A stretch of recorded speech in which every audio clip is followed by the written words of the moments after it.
එහෙනම් අපි හැමෝම යන් ගෙදර.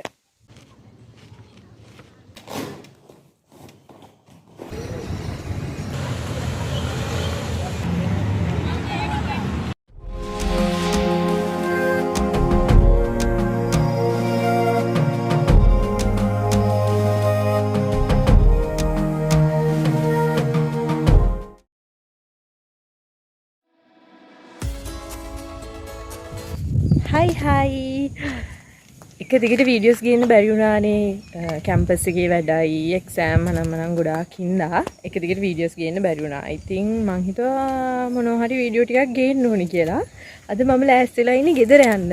මේ ගෙදර යන්නේ මාසෙකින් විතර. මම මෙච්චර කල් කැම්පස් එකේ ඉඳලාම නෑ ඇත්තටම මේ සාමාන්‍යයෙන් සති දෙකකින් දෙකට වගේ ගෙදර යනවා. මේ පාඩ වැඩ ගොඩක් තිබ්බා එක්සෑම් තිබ්බා ඒ හින්දා ගෙදර යන්න බැරි වුණා. ඉතින් අද ගෙදර යන්න ලෑස්ති වෙලා ඉන්නේ. මේ දැන් මේ උදේ මේ මිහින්තලේනේ අවු ටිකක් සැර වැඩි උදේටත්. ඉතින් මං කිව්වේ වීඩියෝස් එක දිගට ගේන්න බැරි වුණානේ. දැන් මට ඕනේ මොනවා හරි වීඩියෝ ටිකක් දාන්න. ඒ හින්දා අද මගෙත් එක්ක ඔයාලත් ගෙදර යන්න. ගෙදර කියන්නේ දැන් මං ඉන්නේ මිහින්තලේ. මිහින්තලේ ඉඳන් මිහින්තලේ කියන්නේ බෝඩිමේ. බෝඩිමේ ඉඳන් හඟුරන්ගෙත ගෙදර යන්න තමයි ලෑස්ති වෙන්නේ. එහෙනම් අපි හැමෝම යන් ගෙදර. 2,000 years later. ඔන්න ඉතින් බෑග් එකත් ලෑස්ති මාත් ලෑස්ති දැන් යන්න තමයි තියෙන්නේ. ඊට පස්සේ තමයි දැක්කේ තව පොඩ්ඩකින් චාර්ජර් එක දාලා නේද යන්න කියලා. මෙහෙම නිදහසේ බෑග් එක හදාගෙන ගෙදර යන්නේ සෑහෙන කාලෙකින්. මොකද නැත්තම් කඩි මුඩි දාගෙන දුවන එක තමයි කරන්නේ. අනිත් එක ගොඩාක් වෙලාවට මම ගෙදර යන්නේ පාන්දර. අද ඉතින් මේ දවසේ දවල් වෙලා ගෙදර යනවා. හැමදාම යන්න ගිහුවාම මේ මොන හරි අමතක වෙලා වගේ දැනෙනවා. අමතක වෙලා නැතුව තියෙනවා.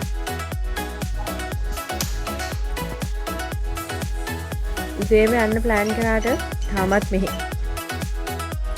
ඔන්න ඉතින් ඉර අතට අරගෙන ගෙදර යන්න පිටත් වුණා. ඒ තරමටම අවුව සරයි. ඔක්කොටම කලින් අපි පොඩ්ඩක් කැම්පස් එකට ආවා. වැඩ වගේක් තිබුණා ඒ ටික කරගන්න.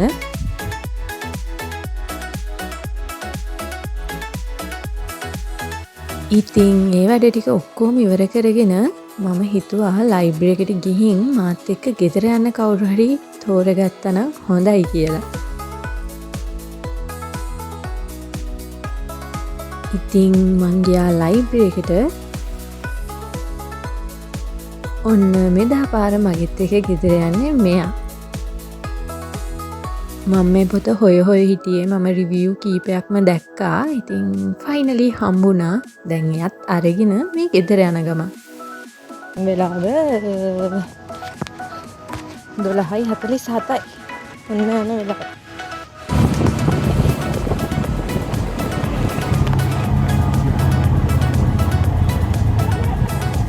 ගෙදර යනවා කියන හැඟීම හරි විශේෂ හැඟීමක් වෙන කාලයක් අපි හැමෝටම එනව නේද? හරියට දැන් මට වගේ. තමන්ගේ ගෙදරින් පිට ඉගෙන ගන්න එහෙම නැත්නම් රැකියාවක් කරන ඕනම කෙනෙක්ට මේ හැඟීම ඇති. ඒ වගේම ඒ තැන තියෙන්නේ ඈත මුහුදුනුත් එහා පැත්තේ නම් ඒ හැඟීම තවත් ලොකුවට දැනෙනවා ඇති. ඉතින් ඒ ගැන අදහසක් පහළ කමෙන්ට් සෙක්ෂන් එකේ දාගෙන යන්න. ඔන්න ඉතින් ස්ටෑන්ඩ් එක ගාවට ආවා. මෙතන තමයි යාපනයේ වවුනියා වගේ පස් ඇවිල්ලා නවත්තන්නේ. මෙන්න මේ පාරේ තමයි අපිට යන්න තියෙන්නේ. මෙතන තියෙන්නේ මිහින්තලේ ඉඳන් නුවරට යන විදිහ. යාපනයේ නුවර එහෙම නැත්නම් වවුනියා නුවර බස් එක යන්න පුළුවන්. එහෙම නැත්නම් කොළඹ බස් එක දඹුල්ලට ගිහිල්ලා දඹුල්ලෙන් ආය නුවර බස් එක යන්න පුළුවන්. ඊට වඩා ලේසි කෙලින්ම නුවර බස් එක යන එක. මගේ වෙලාව ටිකක් හොඳයි. දෙවනිට ආව බස් එක නුවර බස් එක. ඔන්න ඉතින් මට සීට් එකකුත් හම්බුණා. මොකද මම බස් එකකට නැගී 12 පහ වෙලා. අර කියන්නේ කොහෙටවත් නැති වෙලාවක් කියලා. අන්න එහෙම වෙලාවක තමයි මම බස් එකට නැග්ගේ. ඉතින් සෙනඟ ගොඩාක් අඩුයි. ඔන්න ඔහොම මිහින්තලෙන් බස් එක පිටත් වුණා. මේ තියෙන්නේ කටුසෑය. පේනවනේ සෙනඟ. මොකද ගොඩාක් මිනිස්සු මේ කටුසෑය විශ්වාස කරනවා. ඒ වගේම මෙතනින් යන ඕන වාහනයක් කටුසෑයට පඳුරු දාලා තමයි යන්නේ.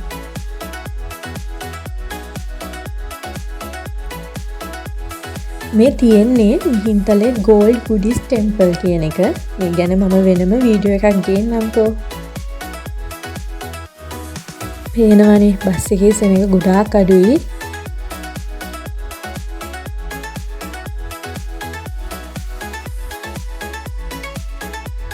ගල්කුළමට බස් එක එනකොට ස්කූල් ටයිම් එක මං හිතුවා සෙනඟ වැඩි වෙයි කියලා එකපාරට. ඒත් ඉතින් එහෙම විශේෂ දෙයක් වුණේ නැති හින්දා නිදහසේ වීඩියෝ කරගෙන එන්න පුළුවන් වුණා.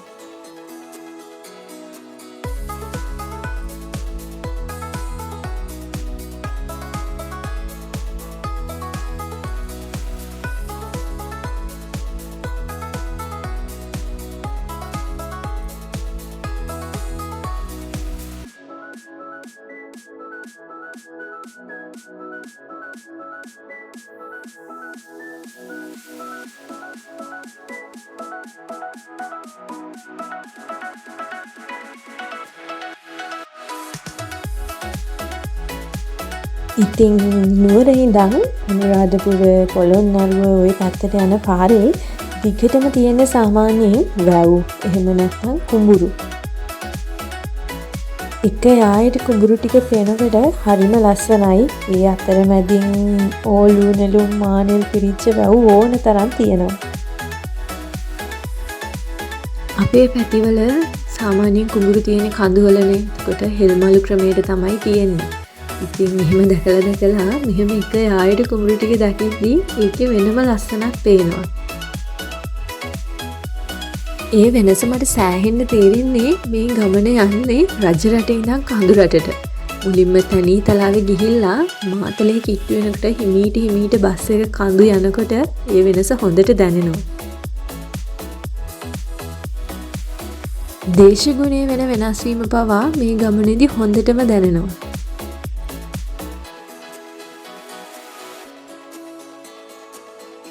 මෙන්න මෙතන තමා සාමාන්‍යයෙන් මේ පාරේ බස් තේ පොන්න නතර කරන්නේ.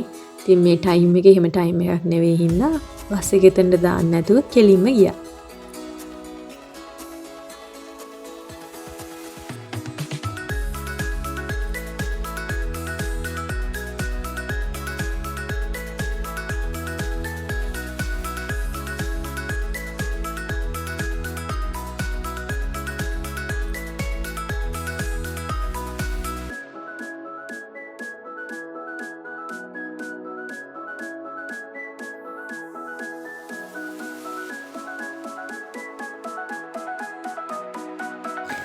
ඔන්න ඉතින් බස් එක ආව කැකිරාවට.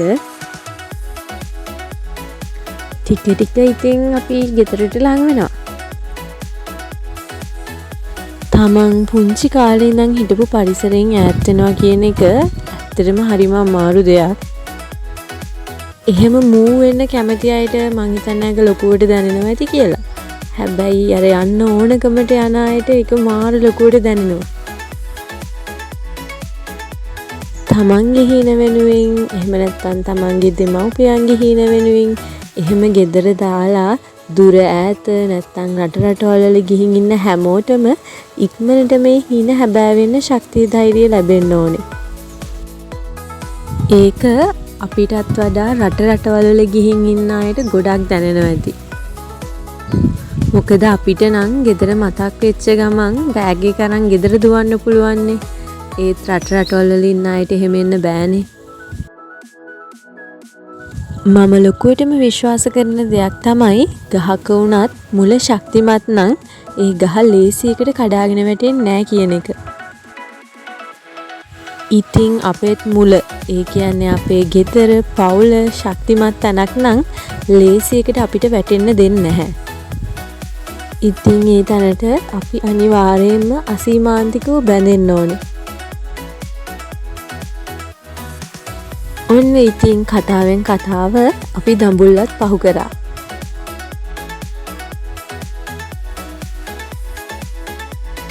දැන් ඉතින් ටිකෙන් ටික අර වියලි දේශගුණයෙන් මිදෙනවා කියලා ඔයාලට පේනවා ඇති.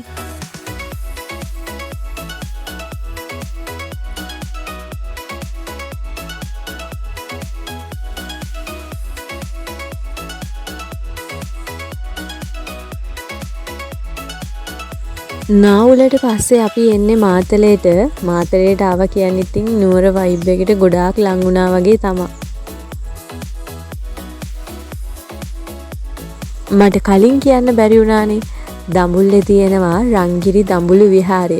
ඉතින් ඔයාලට මේ පාරෙන් යනවා නම් මේ පන්සලට ගිහින් යන්න පුළුවන්. ඒ වගේම තමයි මාතලෙන් යද්දි තියෙනවා මාතලේ අලු විහාරය. ඉතින් මේ A9 පාරේ යනවා නම් ඔයාලට මේ හැම තැනම බලාගෙන යන්න පුළුවන්. තව ගොඩාක් තැන් ට්‍රැවල් කරන කෙනෙකුට මේ පාරේ බලාගෙන යන්න පුළුවන්. ඉතින් ඒ ගැන පොඩ්ඩක් හොයලා බලන්න. මොකද මේක හරි ලස්සන ගමනක් වෙයි. මෙහෙම දුර ගමනක් යනකොට බස් එකේ නිින්ද ගියේ නැත්නම් ඉතින් ඒක පුදුමයක්නේ. මටත් සැරෙන් සැරේ නිින්ද ගියා. සමහර තැන්වල වීඩියෝසුත් නැහැ, වෙලාවලුත් නැහැ. එහෙම තමයි ඉතින්.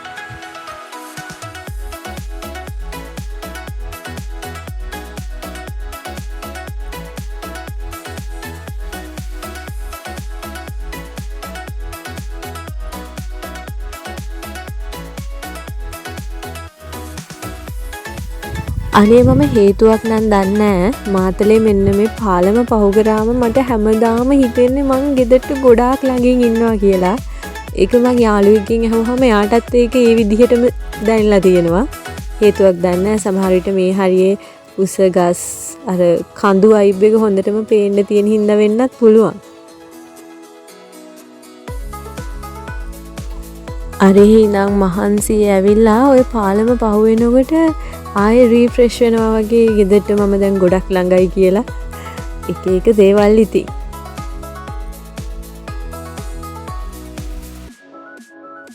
ඕන්න දැන් පේනවනේ මෙච්චර වෙලා තනි තලාවේ ආවා. දැන් ඉතින් බස් එකේ හිමීට කඳු ටික නැගගෙන යනවා.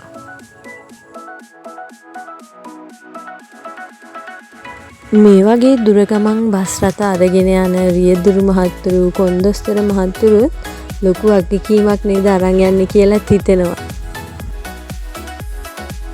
ජීවිත බර ගානක් පැය කීපයක් පරිස්සම් කරගෙන එක තැනකින් ඉඳන් තව තැනකට අරගෙන යනවා කියන එක ඒකත් ඉතින් වටිනා දෙයක්.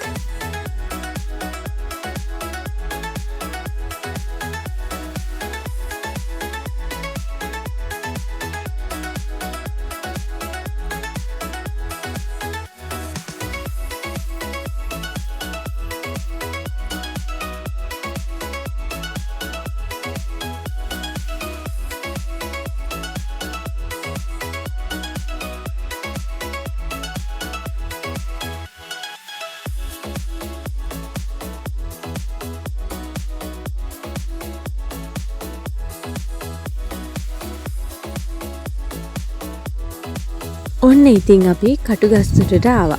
කටුගස්තුට කිව්වොත් ඉතින් ට්‍රැෆික් එක කොහොමද මතක් වෙනවනේ.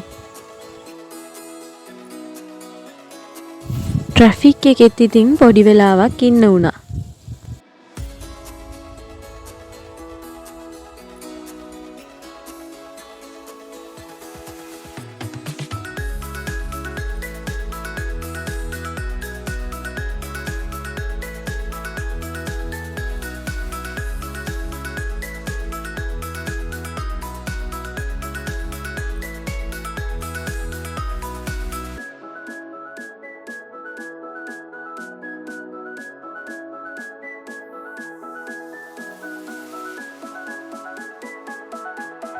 කොහොම හරි ඉතින් 6 වෙන්න කලින් අපි නුවරට ආවා.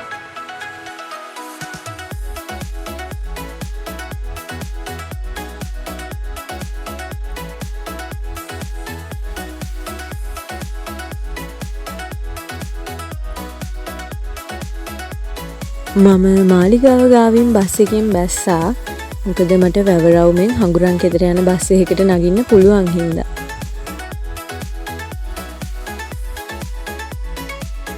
මෙතනින් බස් එකට නැග්ගහම ගොඩාක් වෙලාවට සීට් නම් නෑ. හැබැයි ඉතින් දැන් ඉක්මනටම ගෙදර යන්න උවමනාවක් තියෙන හින්දා කොහොම හරි ඉතින් බස් එකක් අල්ලගන්න තමයි ඕනේ. එහෙම නැතත් සාමාන්‍යයෙන් බස් එකේ ගිහිල්ලා ස්ටෑන්ඩ් එකේ හරි මාකට් එක හරි ගාව බහිනවට වඩා මාලිගාව ගාව බහැලා වැවරෝමේ පොඩි දුරක් හරි යනවා කියන එක වෙනම ෆීලිං එකක්.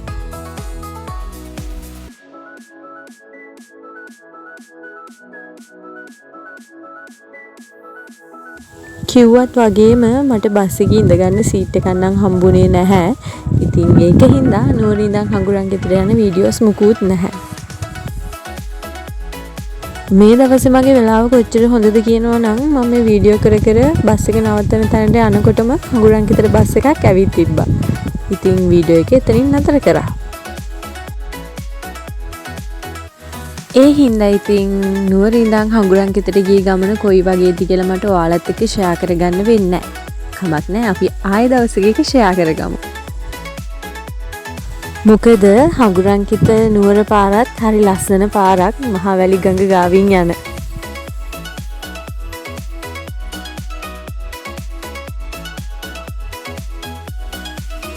ඉතින් මෙන්න මේ විදිහට තමයි නුවර ඉඳන් හඟුරන් කිතට ගියේ. මගේ දැන් වීඩියෝස් වල බෑග්ග්‍රවුන්ඩ් එකේ එක එක ප්‍රශ්න ඇති. අනේ දැන් බෝඩි වෙයි නම් වොයිස් කරන හින්දා එක එක සද්ද ගොඩාක් ඇහෙනවා. ඒකට ඉතින් සෝරි. 75 years later.